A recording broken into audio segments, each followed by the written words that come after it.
Games.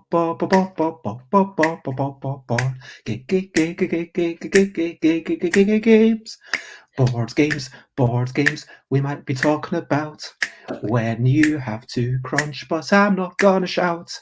We might be having a bit of a munch after this. We might be having breakfast or lunch, depending on when we got up.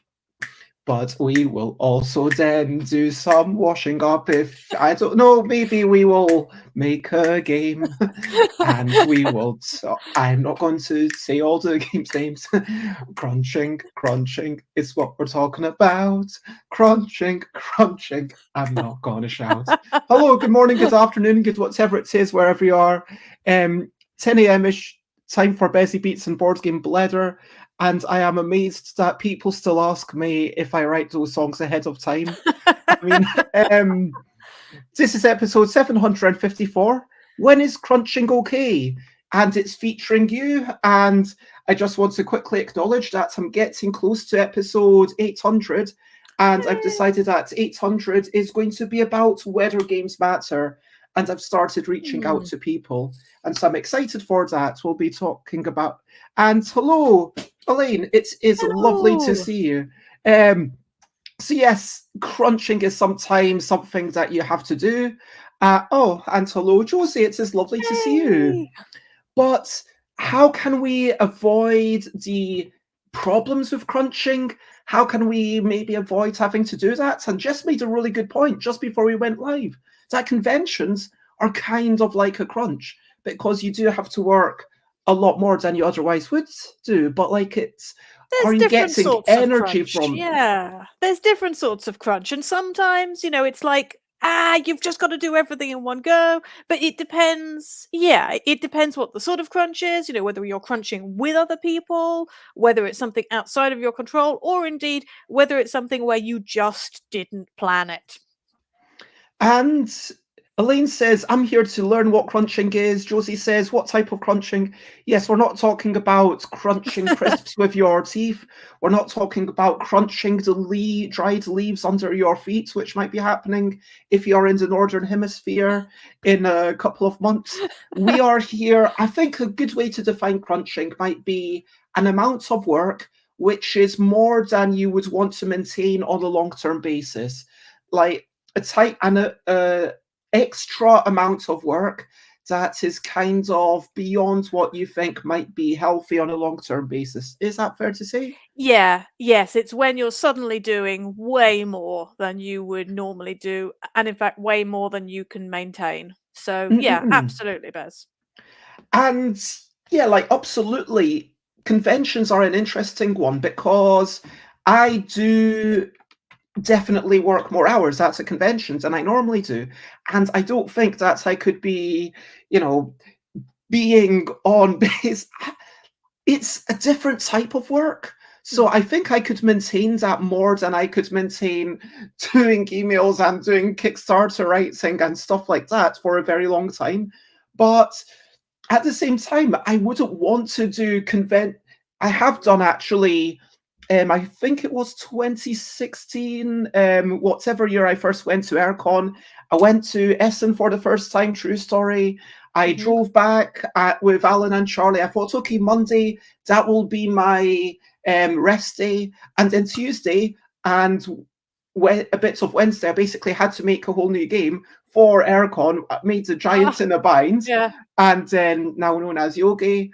And then it was brilliant. Like Aircon was so much fun. But actually, as a result of that, just having 2 back-to-back conventions where I didn't even give myself a proper day off, because sitting in a car and coming back is not a proper day off. And so when you count a day off, like you can't count that traveling as a proper day off. You need like at least But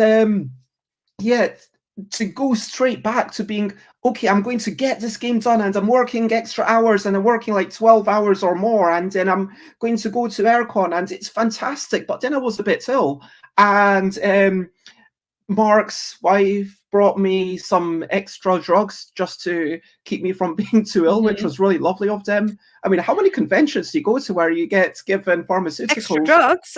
Yeah, but yeah, I hope that explains crunching. And Josie says peaks, as in peaks or troughs, or my manic hyper-focused phases. That's another way of explaining it.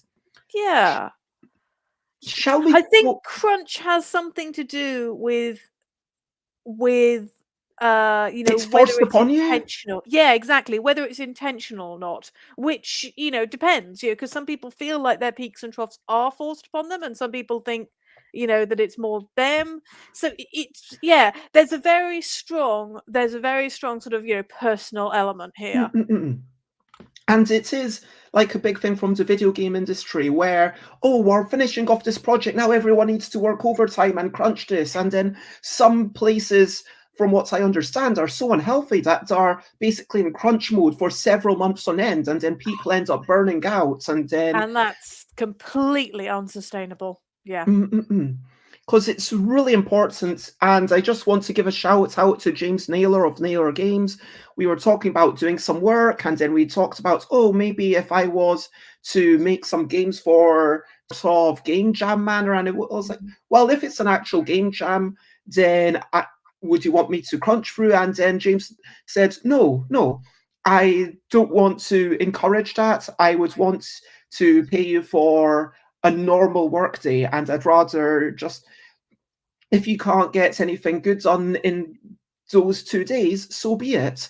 And yeah, I don't want you to feel like you have to do extra work. Like, if your work hours, if you want to start working at 5 p.m. and then carry on until 2 a.m. for whatever reason, that's up to you. But I definitely don't want to force you to be working long hours. And I think that's an important part, as you say. Yeah, absolutely. Resting 100%.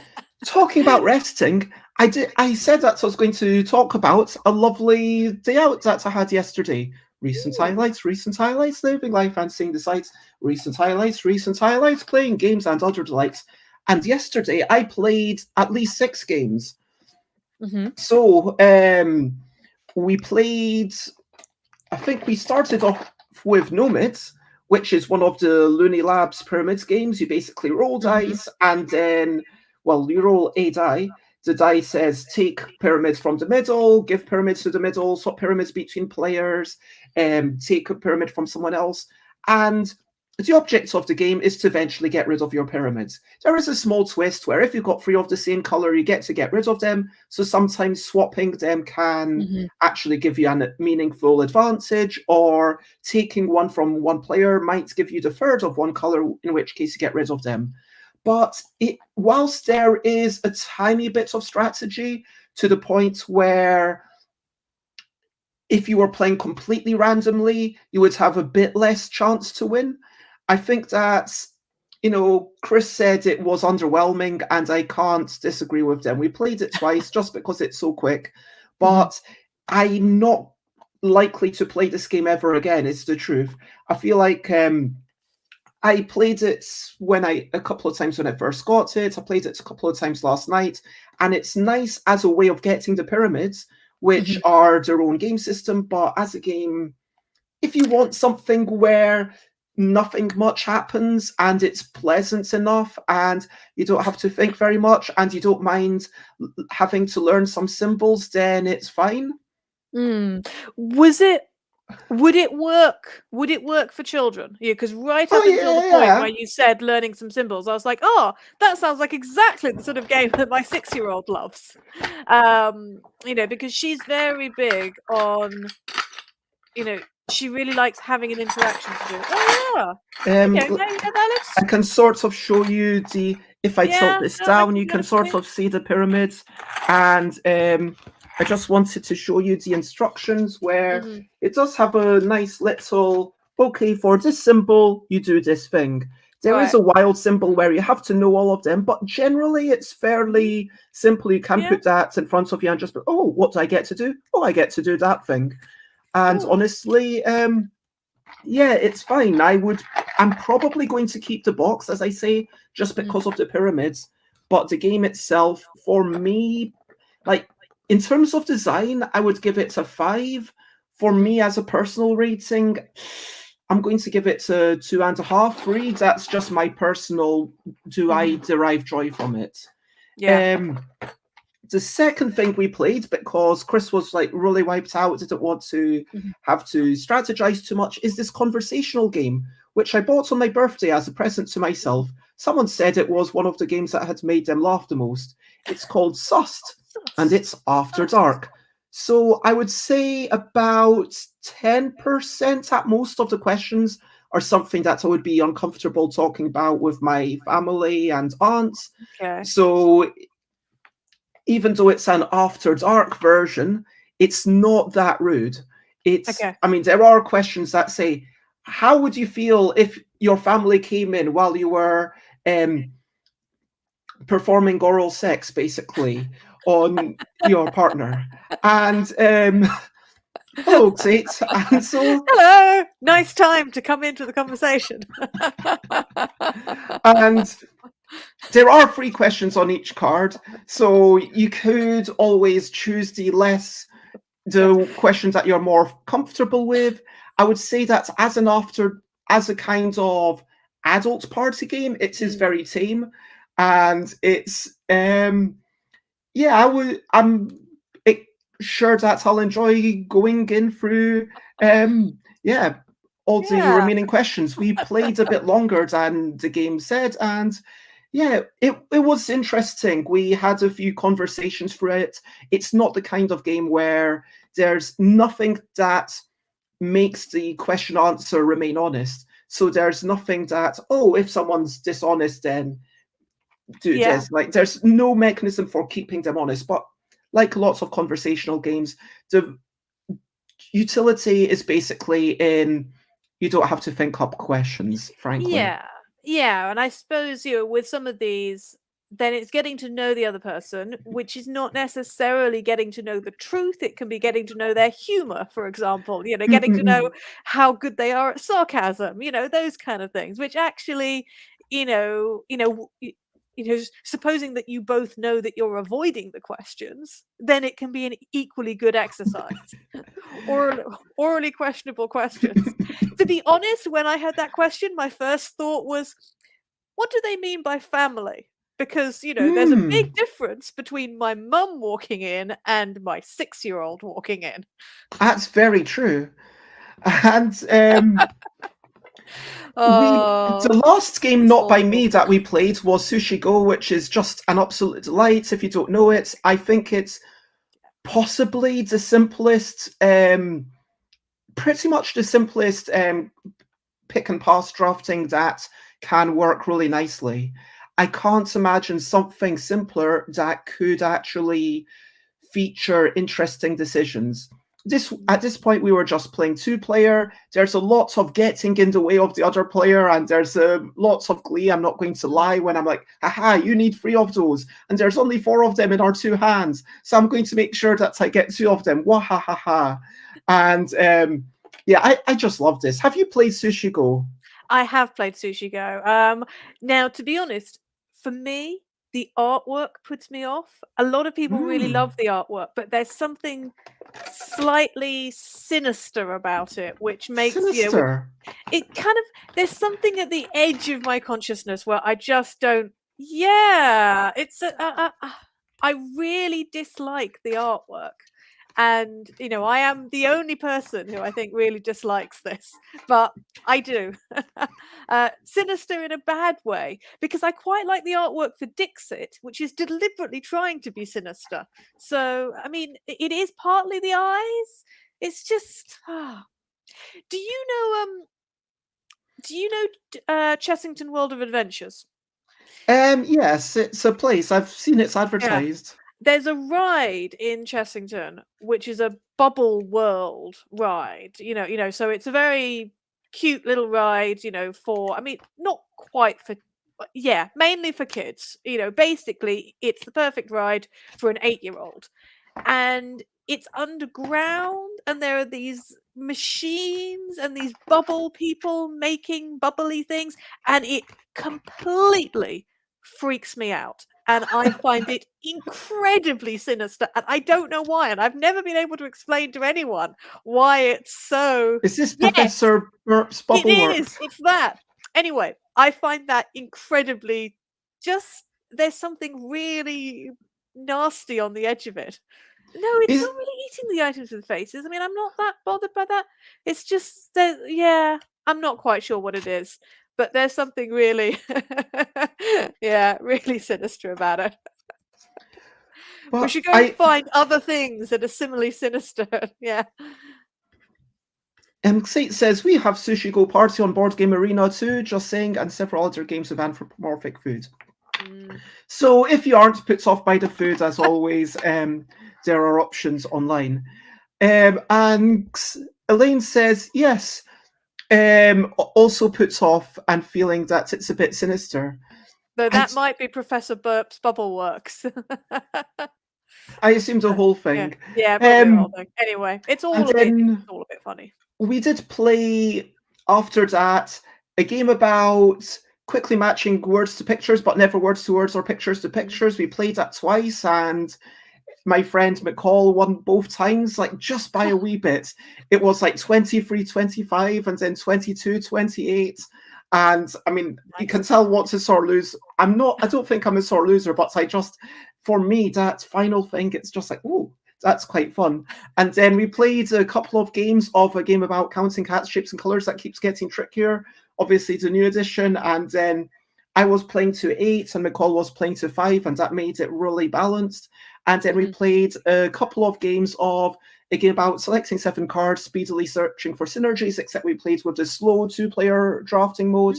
And yeah, at that point, McCall was like, yeah, I'm kind of a bit, let's wind down before we sleep. And yeah, I'm really happy with how I'm going to call it sadistic selecting mode, sadistically selecting card, because you are getting rid of 2 cards every turn, and the only reason you get rid of these 2 cards is to annoy the other player. So there's no reason mechanically to get rid of these 2 cards except for 1, annoy the other player, 2, bring more things into the game. Yes, but yeah. Anyway, brilliant. But that was us, and that's the bulk of my recent highlights. I did also do a bit of work yesterday. I wrote a new Kickstarter page, which is hopefully going to be accepted by them on Friday. I sent invoices to everyone who owes me money. I did some Essen preparation, and I got my passports, which is super exciting. Oh, excellent. Passports are very exciting. Passports are good. Hello. So, what have been some of your recent highlights, Jess, and anyone else who wants to say?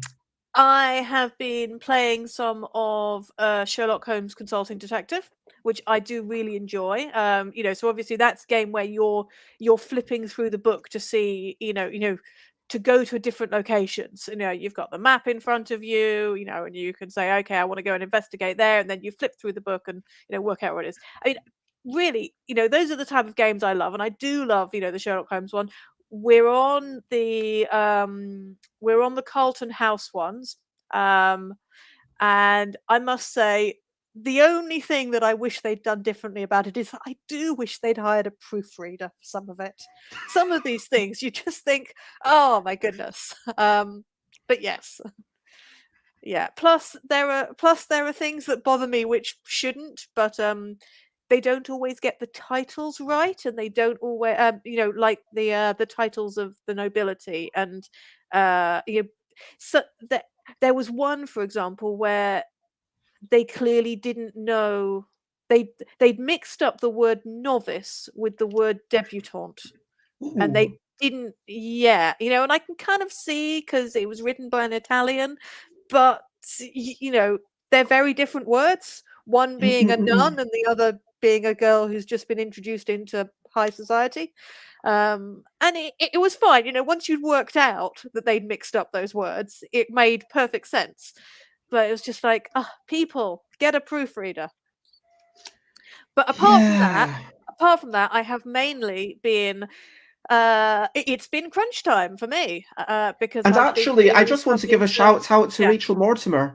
Mm, If you want to proofread her in the English language, mm. Rachel Mortimer is fantastic. So check them out, and I'll even put a wee link to Ooh, them. So cool. yes, Okay. sorry, you were talking Excellent about. idea. Yeah, the other thing that I've been doing is basically getting together my rule book for Library Labyrinth. So we've had crunch time there, and so I have been up to my ears and beyond in just getting all the stuff together to go off to the printers because we're at the stage where we were double checking things, but it was we've done the proofreading, we've done the other things, although of course there were a few other little proofreaders coming along here. But yeah, it was all getting stuff together to go off to the printers, and it was really crunchy, very crunchy. Mm. So yeah, first, I just want to address this Mm, question. Josie asks, I've never played Sherlock Holmes. Should I delve into them? And I've only played one mission, which was by David. Oh, gosh, I can't believe I'm mm. forgetting their name. Dave, who did some Sherlock Holmes consulting. Um, Dave, come on, Alex. Neil, Dave says Neal. Alex. Dave Neal, that's the one. Thank you. I was playtesting, and they are really hard. If you like Mm. hard puzzles, if you like murder mysteries, if and you feel like you're able to do them, then enjoy it. And if you feel like you would like a bit of extra help, then do them with other people. Yeah. And Yeah, it's definitely a thing which is really good to do with other people. This is the sort of game where, you take it to the park over a picnic, you hang around and you spend the time sort of arguing about what happened when. It is, they are really hard. There is admittedly, if you know the sort of thing that happens, you can often uh make informed guesses regardless of the actual subject matter. There is one where I guessed the answer purely because it was like, well, that's obviously what's going to happen. And I was correct in that case. Although usually it's just but it's fun to sit around and be like, oh well, clearly it was suicide, or oh no, clearly it was the monkey with the crossbow. that would be a weird one. But there is a lot of It was the weirdness in some wasp Sherlock Holmes. in the cabin. Um, No, that's Agatha so Christie. shall we get into a brilliant thing for today? Do you have a brilliant thing for us? Is Ooh. Crunch, can we say anything brilliant about, you know what I'm going to say? Not Crunch specifically, Mm. but allowing yourself to do more on some days than others, like allowing for variation and accepting, I'm going to say acceptance of variations is a brilliant thing. Flexibility. Flexibility. Yeah. Yeah, how about that?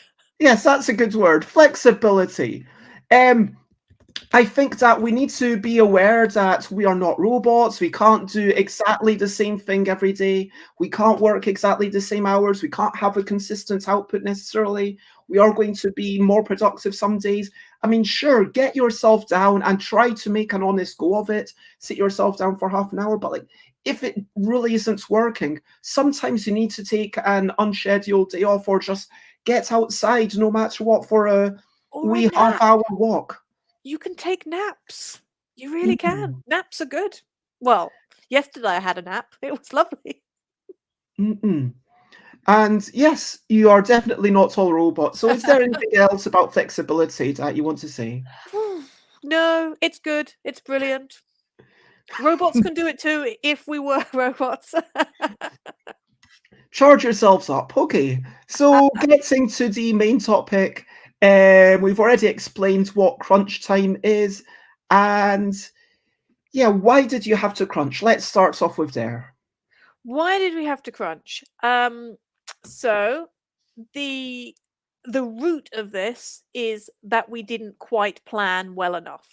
Mm-mm. So in this case, the crunch was, we knew when the deadlines were, but we didn't quite plan quite enough, in order to you know, to not have that, that real push at the end.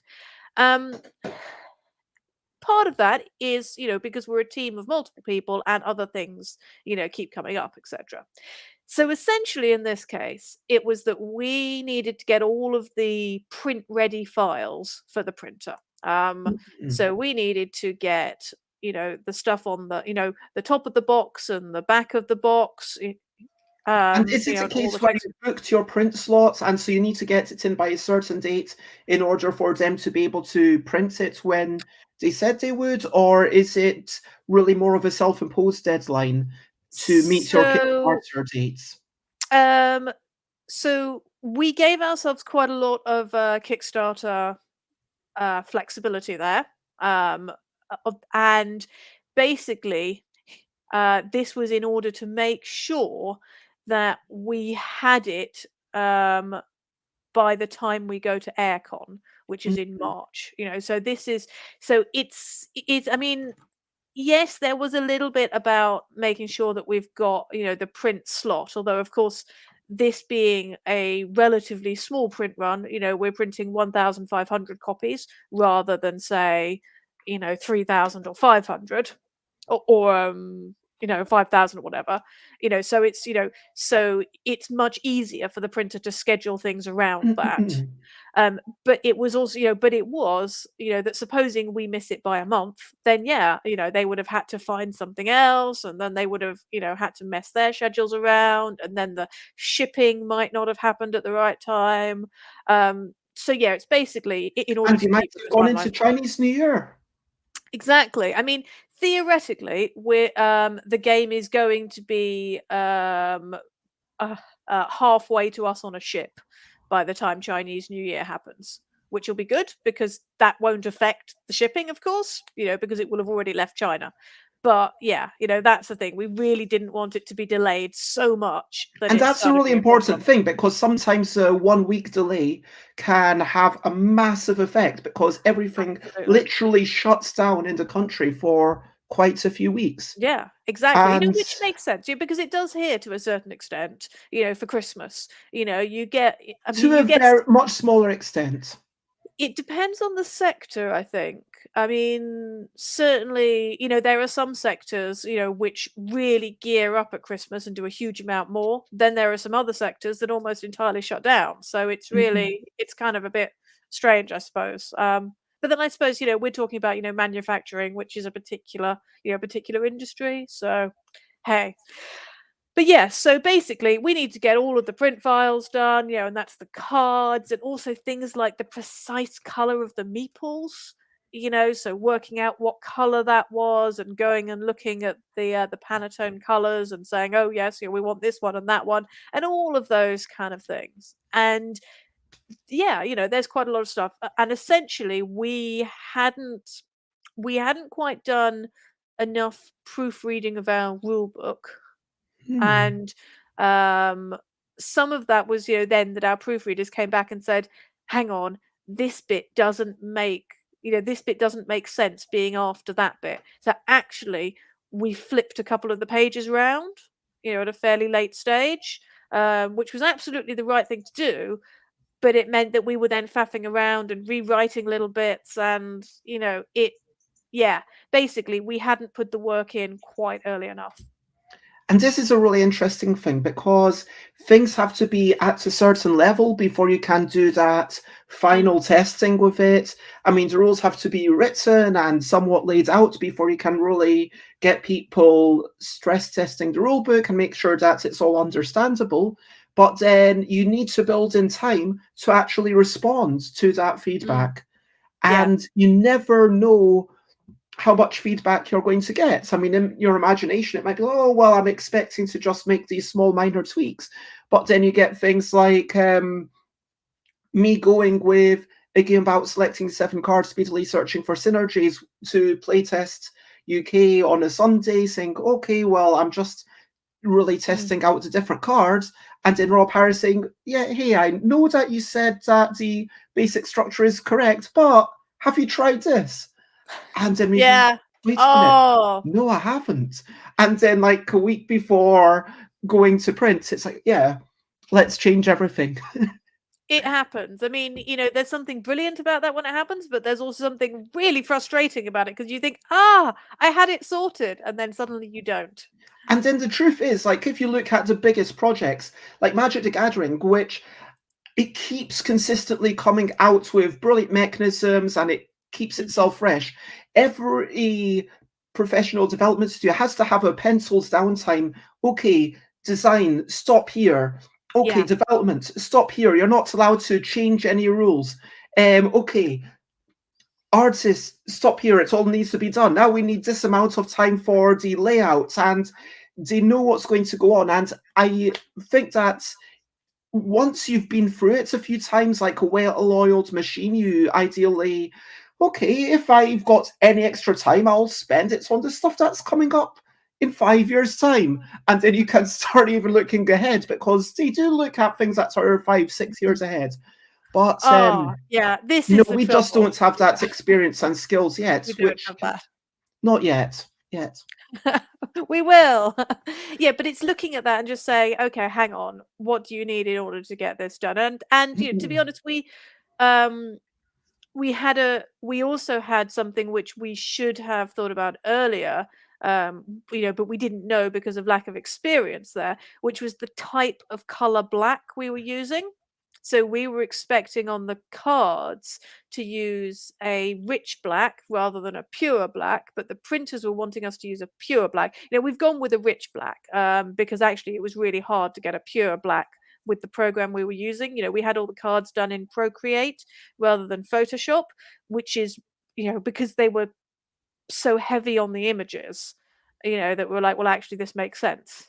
You know, and the thing Mm-mm. is that, uh, you know, we'll see how they actually look in the, you know, the final copy. It will probably look absolutely fine. You know, I don't think there'll be any difference, but the printers were expecting something slightly different. So that added on some days of going, "Oh, how does this work? What about this? How is that gonna work?" Which is all a bit confusing. Yeah, quite often there's a whole, if you're doing something slightly differently, it will probably look absolutely fine. But then there's the whole communication, especially if you're Yeah, working with international people of, hey, wait a minute, is this something that you definitely wanted? And yeah. presumably you can't speak Chinese. And even though there is a representative Mhm. who speaks very good English, it's not quite the same as being able to speak directly to the person who's going to do it. Yes, it's not just the language, it's also the tech, as it were. You know, Mm-mm. because because then it's you know, because they're asking things about, you know, can you do it in this? And I'm like, I don't know what that means, you know, and it's Mm-mm. all in English, but I don't know what it means because I'm not, you know, I'm not that familiar in those programs, you know, because I'm not a graphic designer.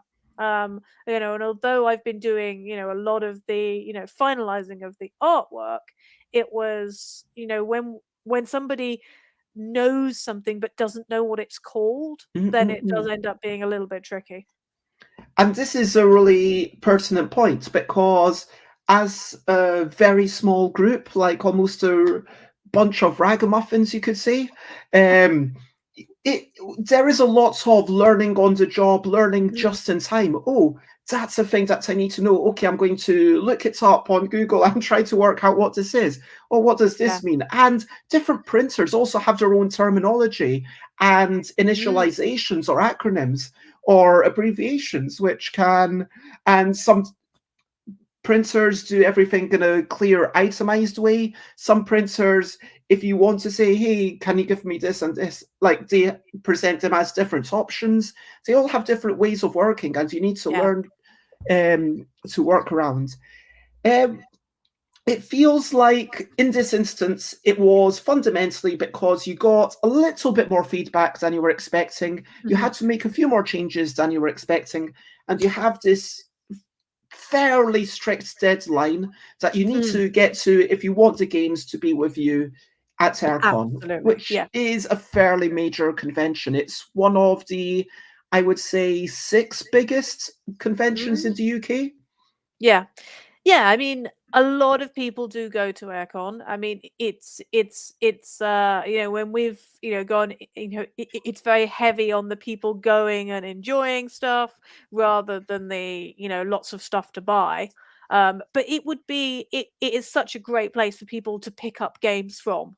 You know, which would just be so much easier if we could take along a whole load of our games and be like, "Hey, we're taking them here." It's just, it's Mm-mm-mm. so much, yeah. It will be a really big boost to us. Plus, we could then sell them at aircon. So, Yay! And like, hello, Time Roller, and I totally forgot to flash the banner to say yes. As always, if you want to ask any comments, questions, like that's the reason why I do this, for the kind of interaction. But it's lovely to have you anyway.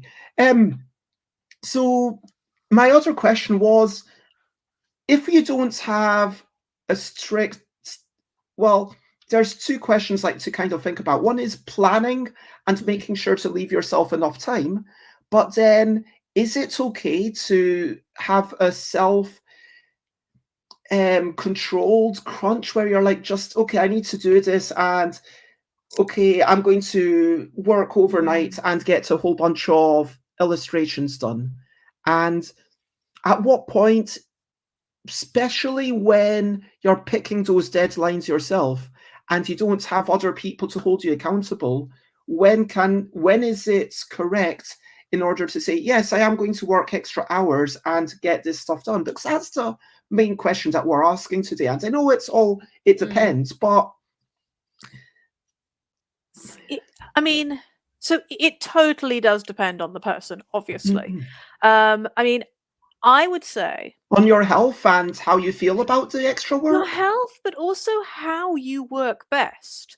So, so I have a friend who's an author. You know, she's a children's author, and she is the only person in the world I have ever met who has said, actually, she really likes working in short bursts of time. You know, she really liked it when, you know, she got, you know, she had like, you know, 3 hours to do something, and then she had to go and pick up one of the kids from nursery or something, because it was like, okay, right, you know, this is a slot of time you can do that. I don't work like that.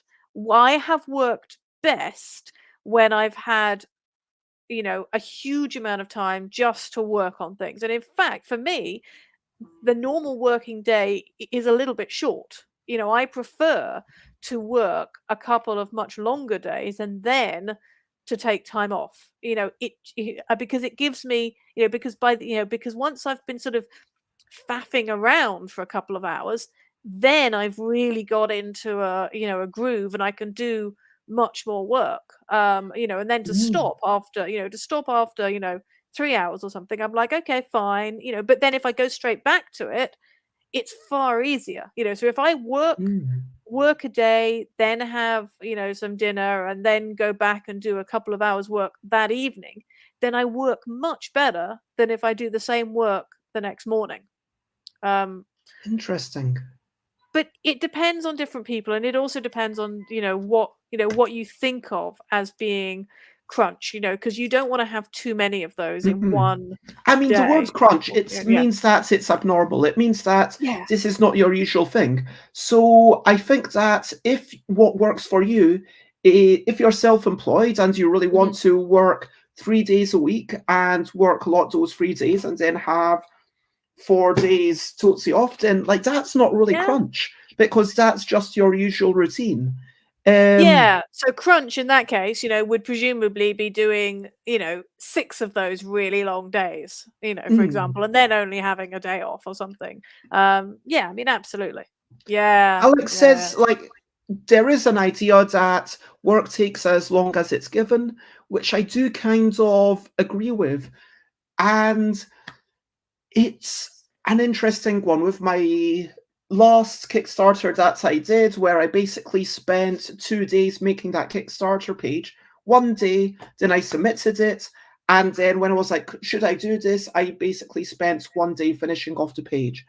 And I think that, yeah, sure, if you give yourself too little time, then absolutely the quality of the work starts to suffer. But I think that crunch is kind of good for getting a large quantity done. But then if you're getting like, when I say crunch, I don't mean crunch as in working long hours, but like kind of trying Mm. to accelerate the speed at which you do things, but it's really good for just getting lots of stuff done. And I think that's part of the ethos of, like, for me, the busy bargain bags, obviously. Mm. And also, if it's like, okay, this is a first prototype, or okay, I need to make Yogi Junior, which first time I play it, okay, I've designed games actually, I've decided I'm going to call it Yogi Party. But anyway, Hey. so I'm going to pitch that at Essen, see what they think of it. And for the first version, it doesn't really matter what it's like. I just need to get something done. I just need to get something out of my mind onto the paper, see people playing it, and then I'll have more ideas. And so for that, it is just a case of, yes, actually, doing it in the morning on the Friday when I'm going to go to playtest it that same day feels perfectly reasonable. And doing a Kickstarter page saying, okay, I've got as long as this album takes, and as it happened, it probably took me about 2 hours to write the Kickstarter page that I've submitted, and I feel fairly confident that it will be accepted. I mean, just because I've seen the worst Kickstarters that exist, and it's like, yeah, this is better than that. Like, if they're here, my normal one here, like, you just need to be a notch above them to be accepted. It's not a big deal, but it's like, what quality of work do you need? Sometimes we can end up fixating on small things that don't really matter. That's the It's question. Does always it about matter? balance. It's always about balance. You know, you've got to have time on the one hand, and you've got to have the quality on the other hand. Because you can go right over to the period where you're like, you basically don't have any deadlines, and you're not, so you're not bothered about when it's going to be done. And sometimes that means that you just end up tinkering and tinkering and tweaking little bits, till the cows come home, and it just doesn't make any sense. But on the other hand, if you've got a deadline which is too strict, then exactly, quality suffers. Now, I think with crunch, it almost, the question I almost want to ask is, what percentage of crunch, and I'm not quite sure that that's quite right, but what percentage of crunch do you need? Because if it's like Ideally, you below wouldn't need 10, any. You wouldn't need any abnormal work schedules, surely. Like, isn't crunch intrinsically a reflection that something has gone wrong, that you have planned badly? in which case the question is, what level of crunch is acceptable?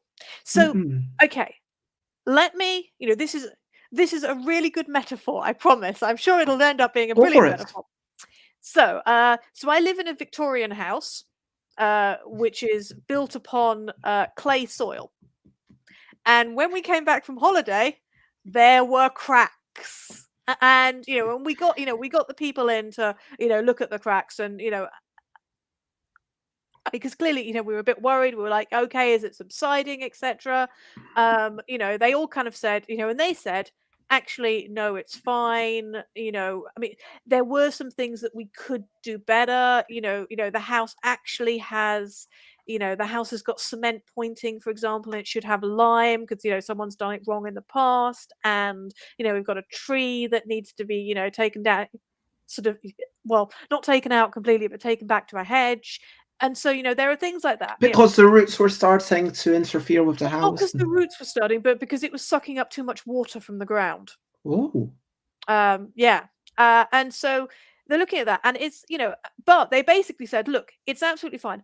A house will have some movement, particularly a Victorian house. You're never going to get rid of all the movement. What you need to do is you need to make sure that you have accounted for the house moving. You need to make sure that, that you've got, you've got plaster, which, which gives a bit. You've got to make sure that you've not surrounded it with trees. You've got to make sure you've got lime pointing, because lime pointing gives a bit, whereas cement pointing doesn't, between the bricks.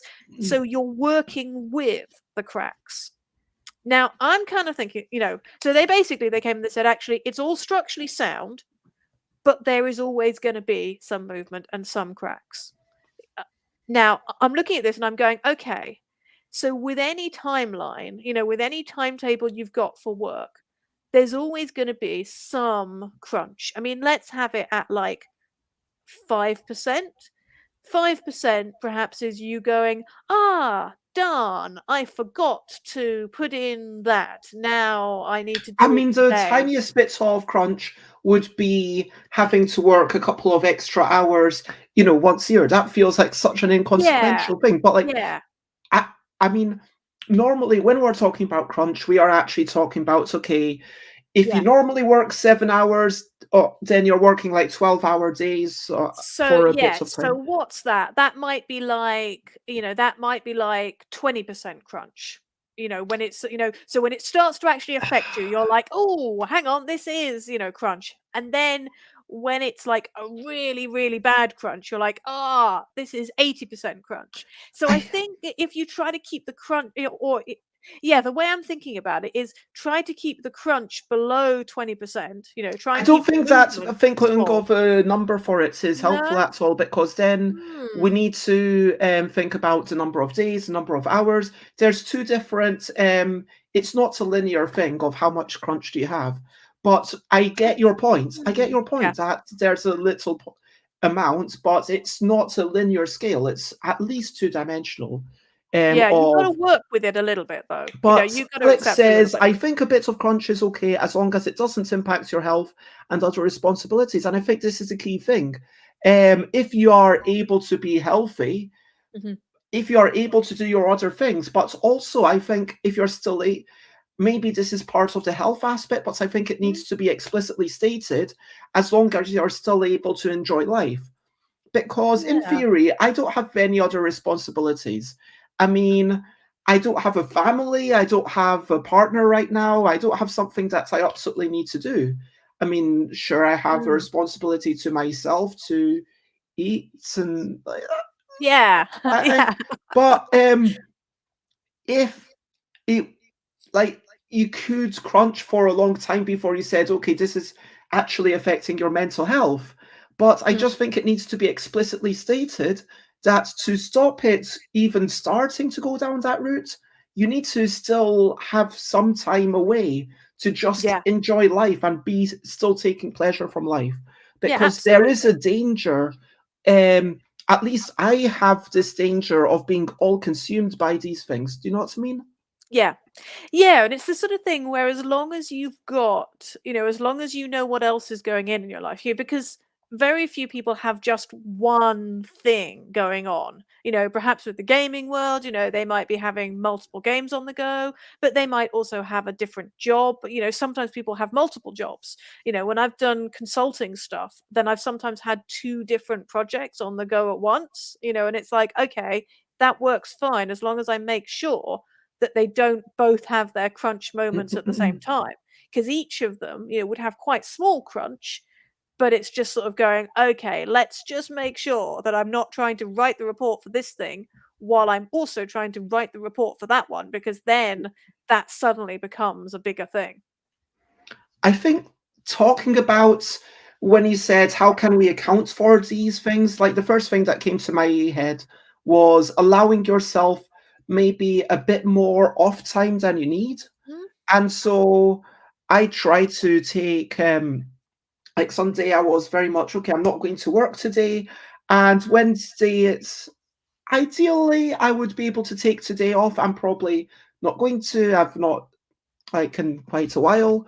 But I kind of aim for more time off than I know I'm going to get. And maybe that's a good, like, there are times when I'm like, okay, no matter what, I will stop here. Like yesterday, Mhm. no matter what, I wasn't going to not go to see Kristen McCall because we've arranged that. Mhm. And having this obligation to putting in obligations for yourself to get away, like if you're me, it's very helpful. And I think it's super important to be able to say, okay, this is the off time that Mhm. I would allow myself to use if I have to use extra time.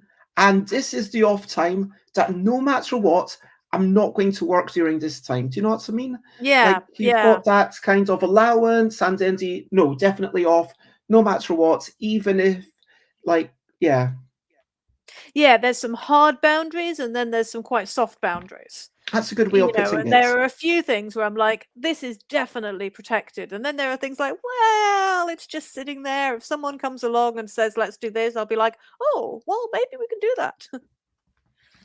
And it's I mean, I'm aware that I am privileged because when you talk about, yes, most people have other jobs and you have a family and everything, but with that privilege does come increased danger that, as you said, like it can become all consuming. And so, frankly, on Monday when it was like, yeah, maybe I should have gone to Ciroc to do some dancing, and then I didn't. But, maybe that wasn't the right choice. I don't know. It's really hard to say because sometimes you just need that time to lie down and sleep, and sometimes, or to carry on working and to do your thing, and it's actually useful.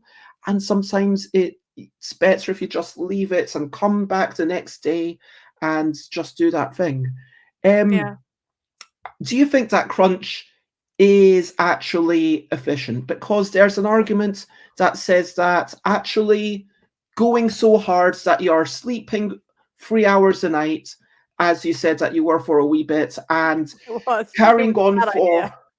like so long, that's not good. That you're not even Yeah. going to end up doing more work.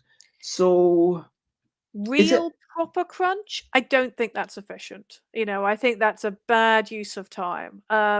When you're just starting to get into the bite of it, when it's a little bit of crunch, and you're like, oh, I've got to do a bit of this, that can be efficient sometimes, but it's one of those things where, like alcohol, one drink, might get you more sociable, two drinks might get you tipsy, and then, more than that, and you're like, no, actually, this is a terrible idea.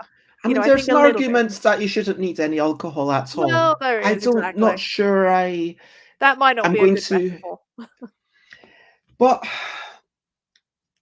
it's interesting because for sure, when I look at a lot of my games, a lot of them were done in a short period of time. Mm. And I'm aware that sometimes that's not the healthiest thing, but it's a case of, okay, I've got to get all this done and I'm going to work overnight. And yes, I will sleep maybe 4 hours, but I will get it done. And that feels really good. And Mm. maybe I'm just getting addicted to that whole relief. Like, I wonder if it is kind of like a bad psychological addiction I almost. don't. I wouldn't say that. I Like wouldn't say for that. me, like not for you, but Mm. for me, because like why have I not been consistently working on the illustrations? And I'm just like, okay, I'm going to start this kind of late and I'm going to keep going. I think there's something where well, where people in general, there's physical health and there's mental health, and the two are so entwined, obviously, that if you have something which you need to do, where your brain is like, actually, this is a brilliant idea, very similar to what's on screen. If there's something that kind of needs to come out, then even if you push past some of your sleep boundaries, for example, to do that, then it's not just the relief that you've done it, but it's the joy. Joy Of is, getting it out. exactly, well, the joy of having done it, the pride, I suppose, of having created it as well. You're like, actually, Mm-mm. this is something really valuable, and yes, it's an effort to do it. It's not just that you get a reward, as it were, but but it's something where you can feel proud of it. And I do agree with Runa that like there is a certain energy with just getting stuff out or getting stuff made, and sometimes saying, okay, I'm going to do this in a really short space of time, for me, it can free me up to not worry about it as much. Um, Yeah. and Alex coming in with the dad jokes. Um, Crisps wouldn't be as delicious without a bit of crunch. It's true. It is very Um, true. Speaking of which, I might do some roast potatoes today. But I think that ultimately there's work where the quality matters less.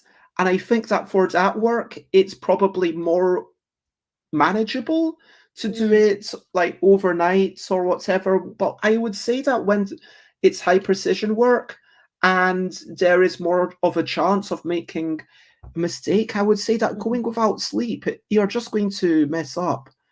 And I'm not sure that high precision work is ever really okay to go with, like, yeah. Yeah. No, it can be really difficult. With our stuff, we kind of balanced it out a little, so I crunched more, but it was also a few days late. We didn't precisely meet, the deadline. We were a couple of days late. It should be fine. I don't think there'll be much of a problem, especially because we'd actually done some of the checks beforehand as well. But yeah, it's all a bit, you know, this is the thing. You've got to take from both sides. Sometimes you can move the deadline a little, and sometimes you can, work harder to meet it, and sometimes you can do a bit of both. Let's try and skim through the questions just before we recap. Yeah. So, when is crunching okay? I think that how I would answer this is, it's important that it's not a thing that's dictated to you as a worker.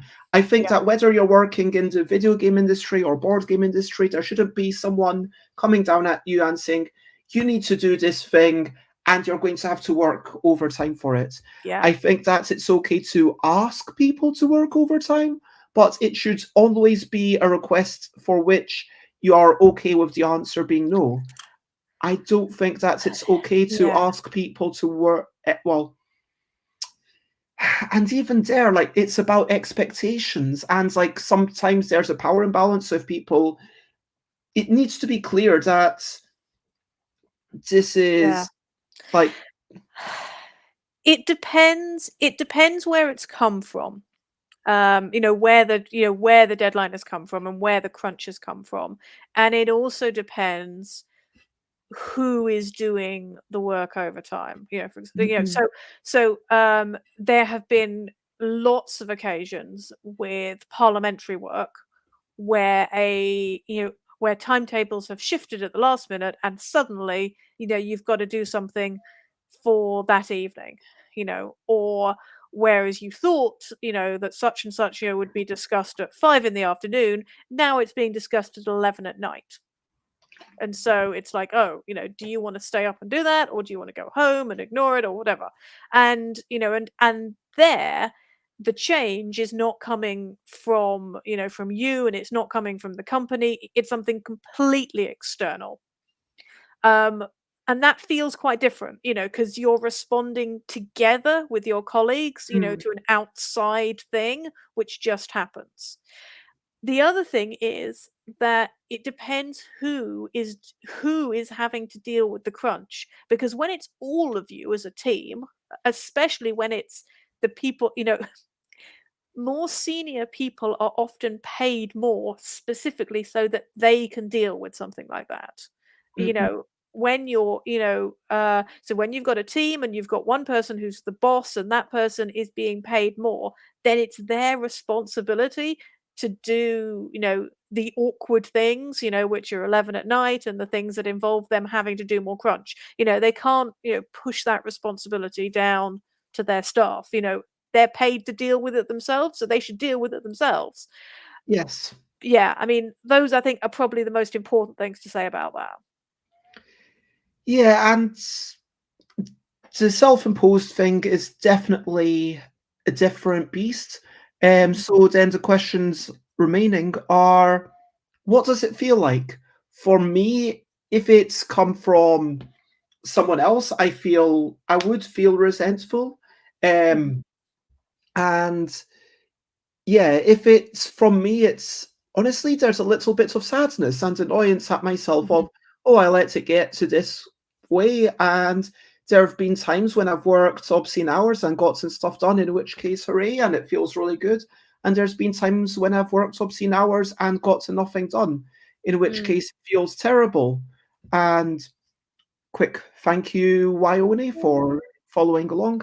But yeah, it's all about, again, in those instances where I've worked obscene hours and got to nothing done, parts of getting older is parts of being aware of that, getting aware of your own limitations, being aware of when you're slowing down, and then saying, okay, I'm just going to stop because this is my hard boundary. As we've said, you need to have some soft boundaries, but also some hard boundaries need to exist. Yeah, absolutely. You need to make sure that you know when you're going to stop. And sometimes with a lot of this, you might think that you've worked on something so sometimes you work on something and it doesn't work, and you're like, okay, that is genuinely, that hasn't gone anywhere. But sometimes that work comes back in other forms, and you were saying earlier, Bez, about, you going off and, you going and pitching things and, that you might actually do the stuff for that, just before you did that. Well, that is partly because, this isn't your first time doing it.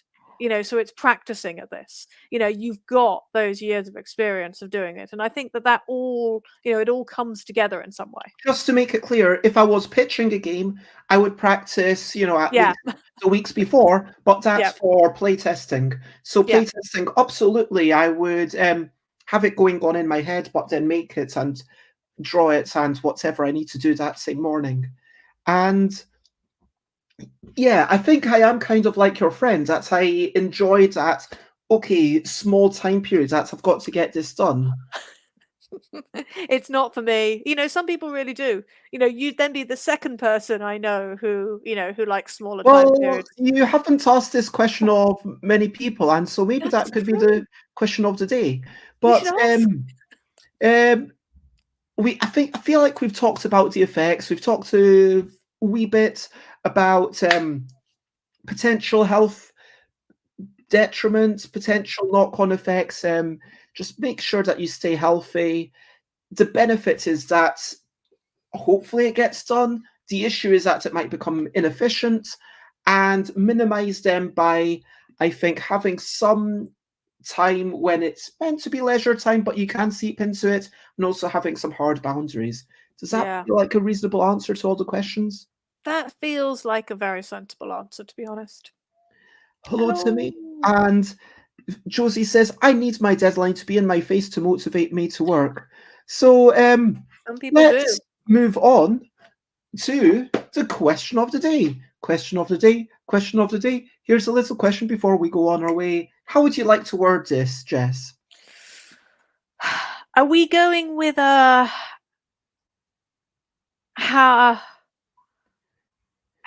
how do you arrange your time to work best for you? I mean, that's that's so terribly that's terribly vague. Sure. How would you arrange your time to work best for you? Would you want relatively short things or bursts of 3 or 4 hours, or would you like to have a long amount of time where you don't have anything else to do and you can spend the whole day and just work until whenever? And Alex, paraphrasing or quoting, I can't remember who originally said this, I love a good deadline. I like the sound they make as they whoosh past. It sounds like a Douglas Adams thing. It's probably multiple people, actually, to be honest. It's one of those things that I'm sure many Douglas Adams, says Alex. There we go. And Timmy says, I'm not sure, it depends on what kind of work. Time Roller says, it's difficult for me to get started, so once I get started, I don't want to stop until I'm done. Oh, I'm in that place as well. That's absolutely me.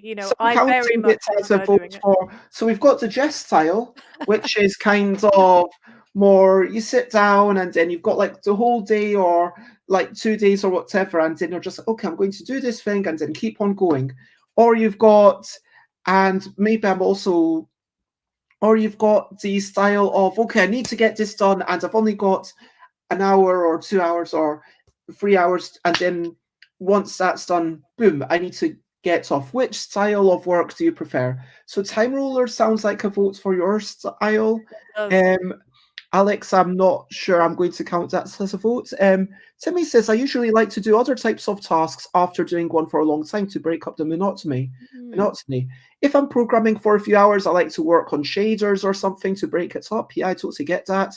Josie is better in bursts, just concentrating and focusing. Once I'm focused, I need to be in that headspace to just complete. But presumably, if it Sounds a was bit like a half and half, to be honest. like a Yeah. big task, and the task was going to take you like 12 hours to do, would you want to chunk it up into smaller things, or would you? Because like that's what allows me to get the Kickstarter page written. For me, it's just like, okay, it needs to be good enough for Kickstarter to accept it. It doesn't need to be good enough for me to want to show it to anyone. And if I did write to, hey, here's why these 4 games are good. Here's why the L deck is something you should buy in. And only 1 second delay for me, says Timmy. Oh, nice. Awesome. It's caught up with you. So, yeah, it feels like maybe it's just that you associate with more people like yourself, Jess, or maybe Yeah, haven't possibly. talked to that many people. This is the thing. We should ask more people about this. See, I think Josie very much is goes both ways. You're nicely Yeah. in the middle. Hurrah! Wow. And so, at this point, let's wrap it up and ask over to you. What are you up to? You can share button if you want to. What are you up to today? Do you have any tasks that you are trying to get finished today? I have been writing a little list. I've got a list of things I want to do, and Do you want top to of the kick us list. off and show your task list if you're willing to share? Let me read it private. out here because otherwise it's going to be too bright because it's not a very it's not very good light in here for this. So first off, I need to do bank accounts. I need to go back through my bank account, because so our year for reporting finishes at the end of July. I have no idea why, but it does. That might have just been that was when we set up the company. Then I need to work on a game called Plastic Currents, where I'm thinking of redoing some of the things. Then I have something I want to work on with the roll and color games, these ones, and I want to see. Well, really, that's partly counting up how many copies I've got left of all of the various notepads, and then sending some out to reviewers. I was thinking that might be fun, especially with Christmas, because I'm thinking that might be quite good. Then I need to look into getting a stall at Dragon Meat. And then I have some documents for the brilliantly titled Yearly Meeting Agenda Committee, which is a Quaker thing, which is where I need to actually put in loads of comments to those and send them off to various people. And I should probably do that before I do the other things. But bank accounts, I think bank accounts is very much a focus thing, because I'll need to sit down and be like, right, this is what's gone out, this is what's gone in, and they're not as up to date as they could be. Josie says, on the theme of bank accounts, there are deals on personal accounts for switching at the moment. Which ones? And he gets £175 back for changing. Which banks are giving you this £175? See, this is an interesting question. Have you... So, people actually switch accounts? Because I just get new ones. I don't close the old ones. I just get a new one. How do you define switching? Do you need to show proof that you've closed the old one? Because then you'd need to presumably change all the other things. Yeah, it gets very confusing. That's a good point. I do need my driving license still has my old address on it, so I do need to. And does Plastic Currents involve the Great Pacific Garbage Patch? No, but it does involve too much bit of plastic being on a various square, and then you get a...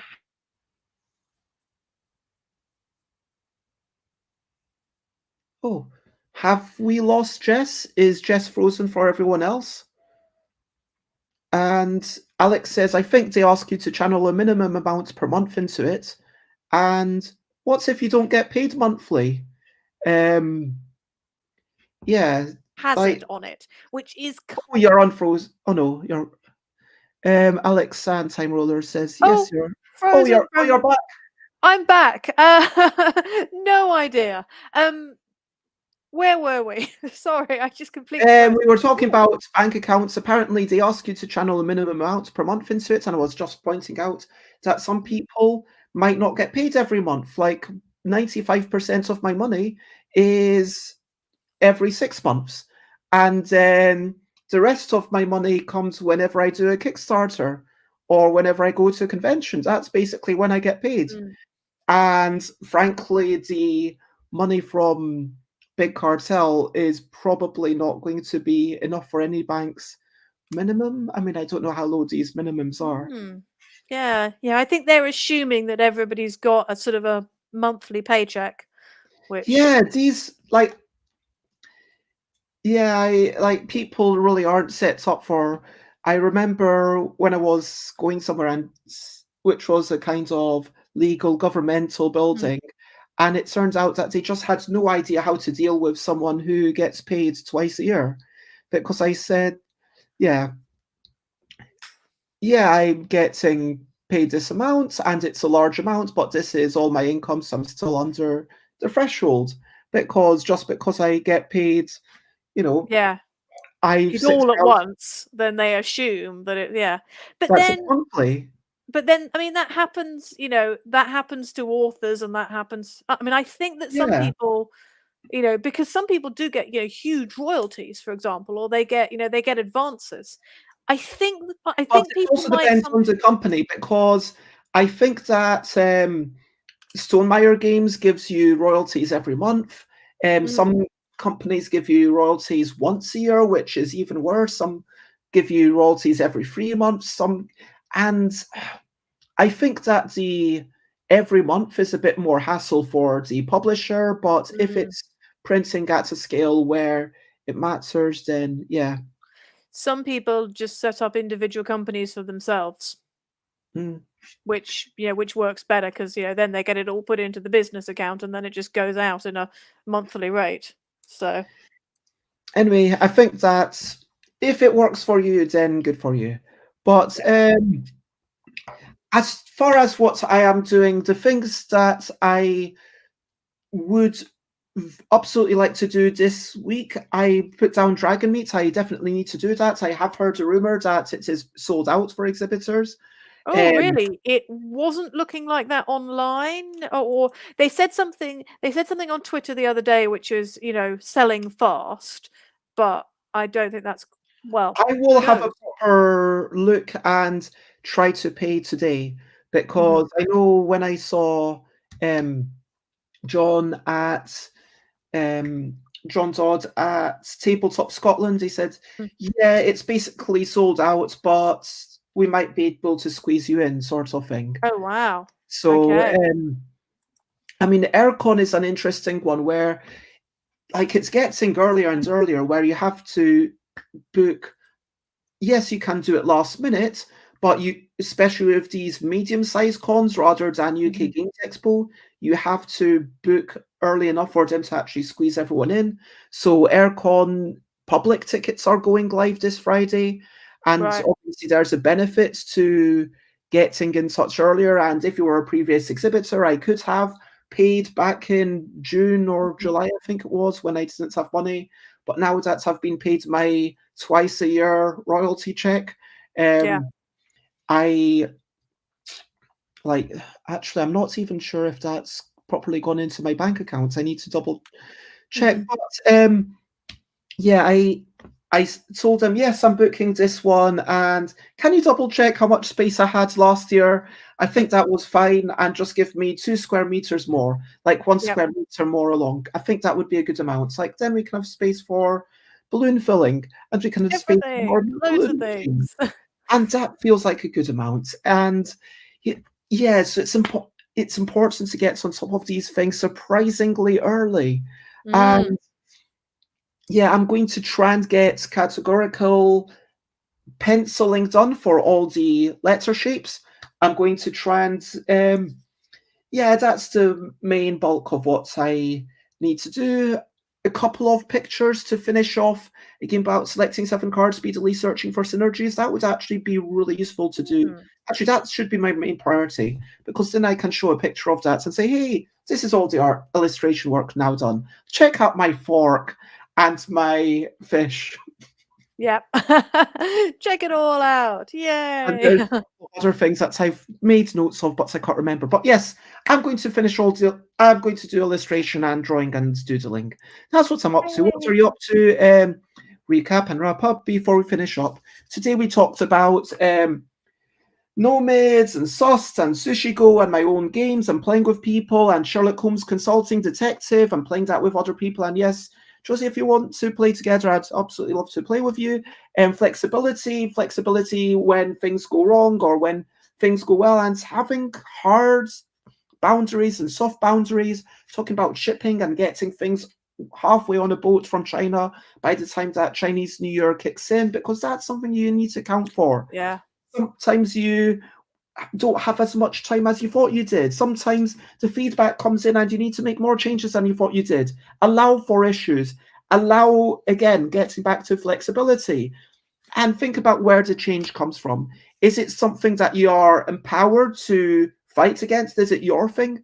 Because there's a whole question of whether it's okay in a corporate culture. And I think it's when it's dictated to you, and with the power imbalance, even a request can feel like a demand. And I think that's where lots of the issue comes in with bigger companies. And unless, is there anything else that you feel we missed? In that case, I am Stuff by Bears. Check me out on all the places at Stuff by Bears. And if you want to check out Jessica Metheringham, where do you like to be found? I am normally on Twitter, so I've been a little bit quiet recently, but I'm still normally there. Go to Descent Games on Twitter, and you can also come and find me at librarylabyrinth.com, because that's where the exciting stuff is happening at the moment. That reminds me, I need to do some updating for that website as well. So, because we've had 2 Kickstarter updates, and have I put them on the Library Labyrinth website? No, I have not. So I need to backdate those as well. So. Yeah, I've got some ridiculous amounts of stuff I've not put to my own website. It's a terrible Yeah, website. it happens. Tim Roller, I wish you'd asked this question earlier. Companies have to compensate you for overtime. Do you compensate yourself? No, I don't. And that's a really interesting question that I feel could almost be another episode. No, I give myself toil, time off on lieu. Yeah, time off in lieu. But Oh, that's an interesting one. Yeah, if I have worked really hard, I kind of feel better about, okay, the next day I'm going to work a bit less. Same. So I guess that's his kind of. Alex says, I'm going to go to the shops, buy a crunchy bar. Lots of love to everyone. It has been lovely to see you. And let me quickly check out what's going on Twitch. And if you want to join in the raid, then please copy paste the raid message and share, spread the word. Thank you so much, Jessica Metheringham, for being here. Thank you, everyone who is here and has been so lovely. And yes, the Pandemonium is doing Blood on the Clock Tower again, or we could go to the French people with Les Stream. I don't know if anyone on my chat actually knows how to speak French. I mean, French people or musicians. Someone choose. If it's music, I would choose Mika Rose music. Raid Mika. Je ne parle pas français. Bonsoir, bonsoir, tabarnak. What does tabarnak mean? I will have to look up the word tabarnak, or Timmy, if you let me know. But otherwise, I'm going to just say bye, bye, bye, bye. This is a goodbye song. Do, do, do, bye, bye, bye, bye. Thank you for watching along. Bye, bye, bye, bye. This is the end of the show. Do, do, do, bye, bye, bye, bye. And now it's time to go. Do, do, bye, bye, bye, bye. This is a goodbye song. Bye, bye, bye, bye. Thank you for watching along. Bye, bye, bye, bye. This is the end of the show. Bye, bye, bye, bye. And now it's time to go. Bye, bye. Thanks for explaining. It translates to tabernacle. Bye bye, Timmy. Bye bye, Josie. Bye bye, everyone. Bye bye.